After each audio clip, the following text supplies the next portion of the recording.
Bienvenue pour ce 8e épisode de découverte du livre des Actes des Apôtres. Si Pierre est la figure phare de la première partie des Actes, on peut dire que le personnage principal, à partir du chapitre 13, devient Saül ou Paul. Son prénom juif est cité pour la première fois au moment de la lapidation d'Étienne au chapitre 7. Il a dû être marqué par cet épisode, car par 2 fois, il en parlera avec force quand il racontera sa vocation-conversion. Mais sans attendre, faut-il dire Saül ou Paul? Eh bien les deux. Mais à des moments différents, car chaque prénom apporte des précisions sur le cheminement de cet homme. Saül est son prénom juif, qui fait penser au premier roi d'Israël, juste avant David. Notre Saül est nommé comme tel à Jérusalem, où il a étudié dans une confrérie pharisienne.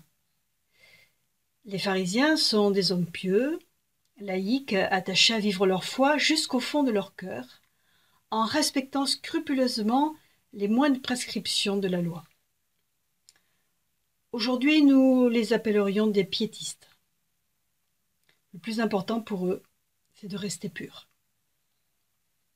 Paul, Paulus en latin, est peut-être né à Tarse.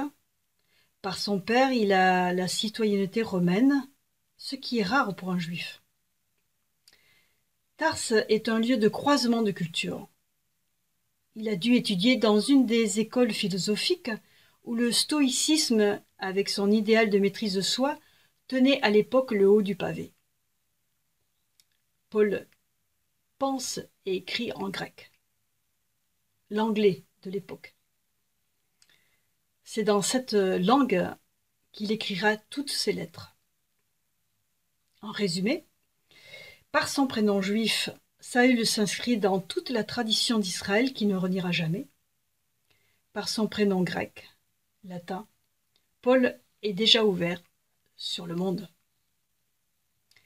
Mais c'est Saül l'enragé contre les chrétiens qui part manu militari pour Damas, à la recherche des disciples de Jésus, afin de les enchaîner. En chemin, il est pris dans une lumière d'où il entend une voix. Nous sommes au chapitre 9 et toute la vie de Saül va basculer brutalement et radicalement. Certains parlent de conversion pour cet événement. Je dirais qu'il s'agit plutôt d'une vocation car la voix va l'entraîner à faire confiance pour devenir un instrument pour répondre du nom de Jésus devant les nations. Aveuglé durant 3 jours, Saül passera de la mort à la vie en Christ grâce à l'enseignement d'Ananias et au baptême. Bien sûr, les disciples mettront du temps à faire confiance à ce type connu pour leur vouloir du mal.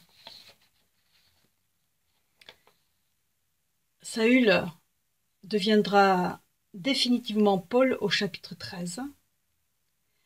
Ce changement de nom marque sa prise de contact avec le monde païen officiel, ainsi que le moment à partir duquel il prend un rôle de premier plan.